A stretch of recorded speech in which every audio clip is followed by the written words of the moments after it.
Hey, good morning, Ms. Hawkins.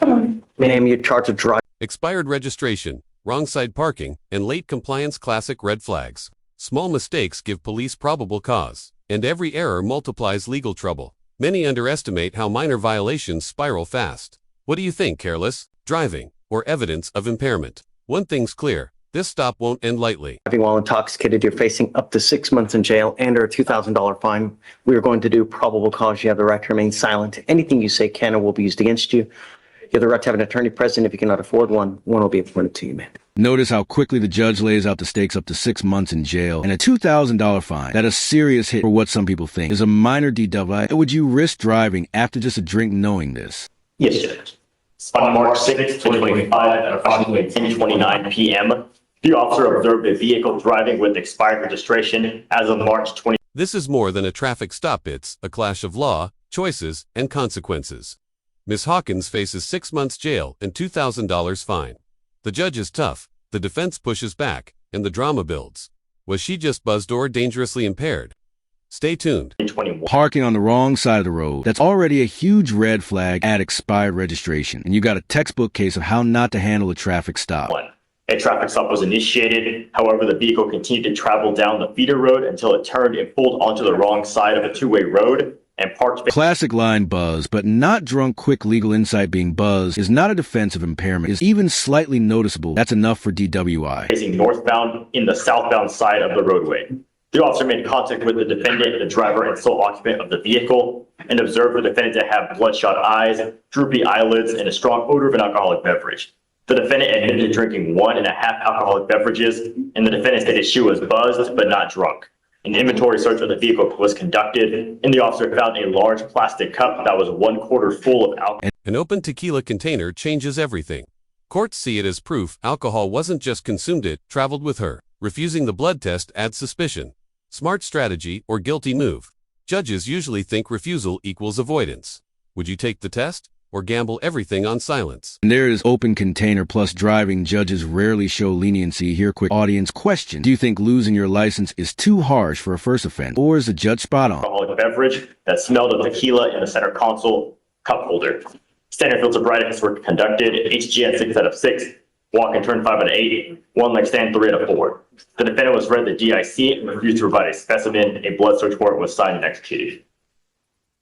Are you telling me that she has alcohol in the car while she's driving? She had a cup of alcohol. Ms. Hawkins, I'm going to find that there's sufficient probable cause to go forward with your case.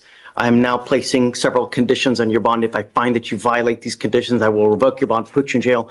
No more PR bonds. Ma'am, you're not allowed to drive. I'm taking away your privilege to drive.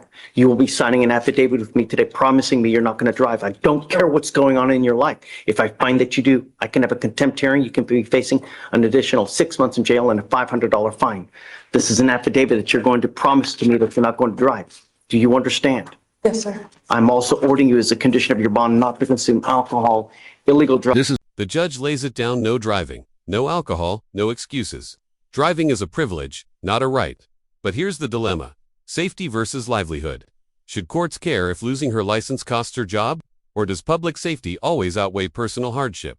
What's your stance? Where the real tension hits: livelihood versus public safety. Should courts consider someone's job when deciding driving restrictions, or is safety always first? Drugs or unprescribed controlled medication.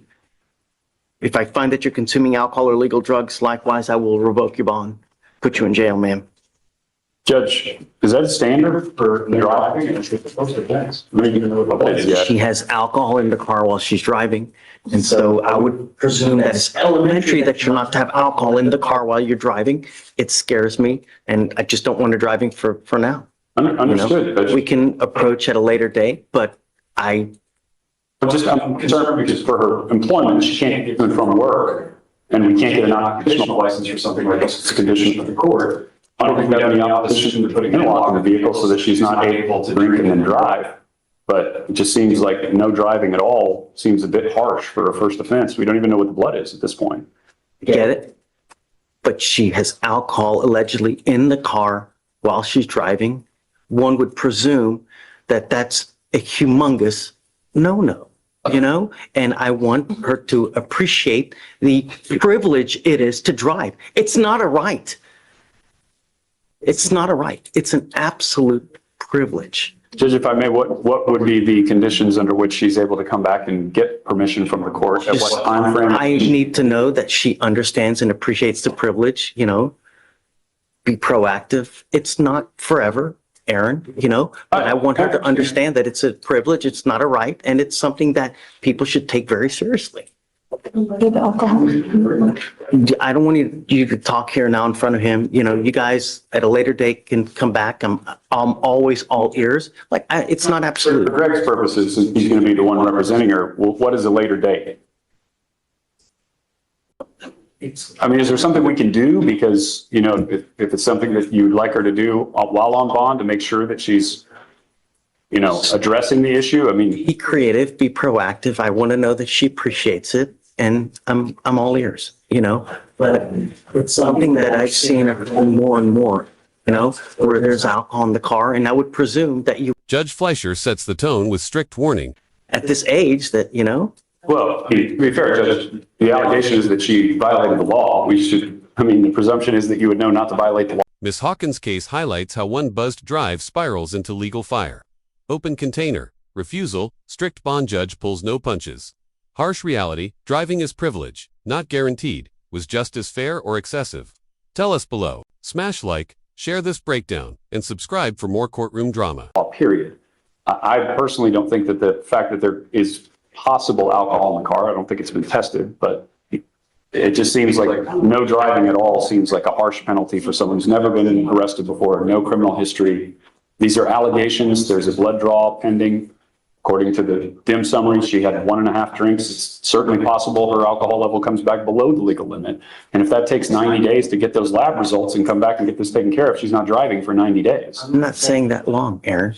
I just want some kind of proactivity that I know that she appreciates. Come back and, And just for Greg's purposes, so I can convey this to Greg. What's proactivity? That's the judge's bottom line. Driving is a privilege, not a right. And when he ties it to real deaths and the count of gravity really hits, what's your take? Strict reality check or judge going too far? To the court. just be creative. Be creative. And, several weeks, come back and we can talk. But it's a privilege. It's not a right. And it's something that we take very seriously. Every single day, someone dies from a DWI in our county. Every single day. And we need to ensure that it's taken seriously. I'm not asking for much. And once we know that there's appreciation, then let's talk again. Like I said, it's not long, Aaron, Offended faces. Harsh reality driving is a privilege. Well, because you have a lawyer, I will waive your appearance. You do not need to waste your time coming to court, but you must stay in touch with counsel and they will tell you if and when you have to come back to court. Do not pick up any new cases. Don't consume anything illegal or any kind of alcohol, and we'll be fine. You've got a great lawyer. Listen to them. They'll take care of you. I'll have you come up here, swear test. You're not going to drive for now. We'll have you sign a reset with Victoria. We'll have you get with Felicia for your bond conditions, and then you're free to go. Thank you, Judge. Thanks.